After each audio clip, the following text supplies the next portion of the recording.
ॐ सिंहप्रसेनमवधि सिंहोऽयमवहताहतः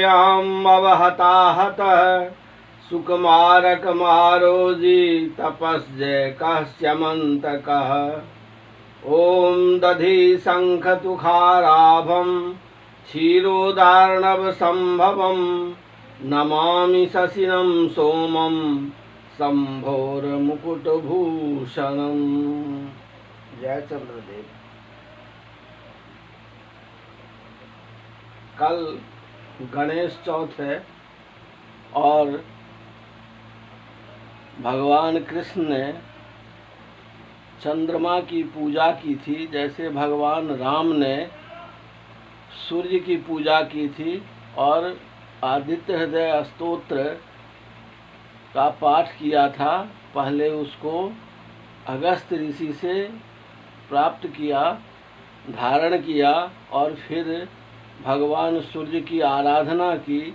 पुनः उन्होंने रावण के ऊपर विजय पाई। वैसे ही भगवान कृष्ण के ऊपर एक लांछन लगा था कि उन्होंने स्यमंतक मणि, जो आज का सबसे बड़ा हीरा है और वो लंदन में रखा हुआ है, उसका नाम मैं आपको कमेंट्स में बता दूंगा।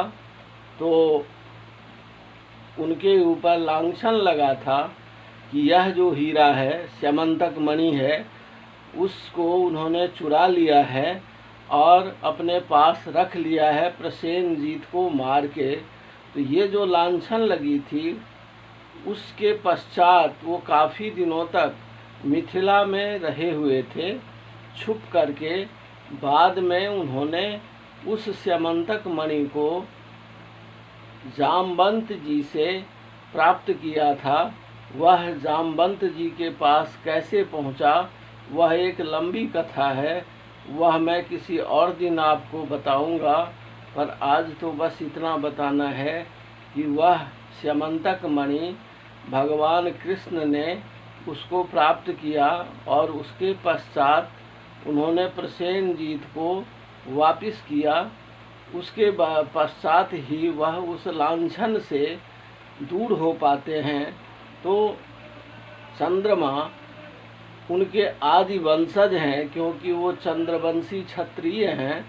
इसीलिए जैसे भगवान राम ने पूजा की थी सूर्य की, क्योंकि वो उनके आदि वंशज हैं, वैसे ही भगवान कृष्ण के आदि वंशज चंद्रदेव हैं।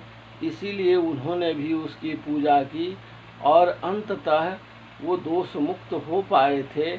तो कल का वह ऐसा दिन है कि जिस किसी को भी चंद्रमा जन्य दोष है, उसको कल का व्रत, चतुर्थी चंद्र का व्रत रखना चाहिए।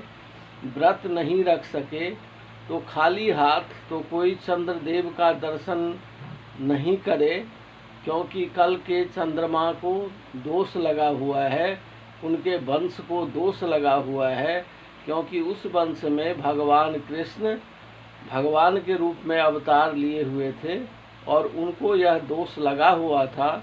इसीलिए यह दोष चंद्रजन्य दोष माना जाता है।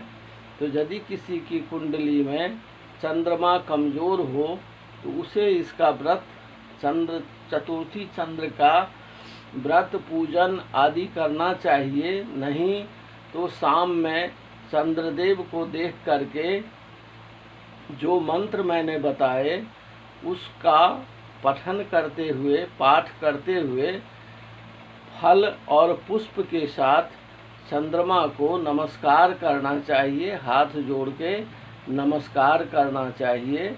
मैं दोबारा उस मंत्र को दोहराता हूँ। आज मैं लंबी व्याख्या नहीं करूँगा इन बातों की, संक्षिप्त कथा मैंने आपको बताई। चंद्रमा मनसो जाता, तो चंद्रमा मन के कारण है। हमारे शरीर में अधिक तकलीफ शारीरिक होती है, पर मन का दुख बड़ा ही दुखदायी होता है, वो बड़ा गहरा आघात पहुंचाता है। और चंद्रमा जिस किसी का भी कमज़ोर होता है, उसको ये आघात जीवन में बार बार लगते रहते हैं। तो उसको तो अतएव करके कल के तिथि में अर्थात भाद्र शुक्ल चतुर्थी तिथि में चंद्रमा को फल पुष्प से षोडश उपचार पूजा करके प्रणाम करना चाहिए। यह संभव नहीं हो तो हाथ जोड़ के फल और पुष्प हाथ में रख करके इस मंत्र से चंद्रदेव को नमस्कार करना चाहिए। मंत्र है ओम सिंह प्रसेणमवधि सिंहोयाम अवहताहतः सुकुमारक मारोजी तपस्जय कहस्यमन्तकः ओम दधि शंख तुखाराभम क्षीरोदार्णव संभवम नमामि शशिनं सोमं शंभोर मुकुटभूषणम ओम रोहिणी सहित चतुर्थी चंद्राय नमः। आप पाठक सांस्कृतिक सेवा को लाइक करें, शेयर करें, सब्सक्राइब करें और इसको वायरल बनावें, क्योंकि मैं रामायण काल और कृष्ण काल का काल निर्धारण की दिशा में बढ़ना चाहता हूँ।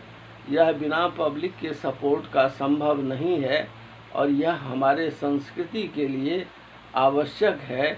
इसीलिए मैं पुनः आप सबसे आग्रह करता हूँ कि हमारे द्वारा चाहे जो भी वीडियो हैं, पाठक सांस्कृतिक सेवा द्वारा जो भी वीडियो प्रस्तुत किए जाते हैं उसको लाइक करें, शेयर करें, सब्सक्राइब करें। इसमें कुछ खर्च नहीं होता, बस आपको ध्यान देने की ज़रूरत है। इतने से ही काम हो जाएगा। धन्यवाद। जय श्री कृष्ण।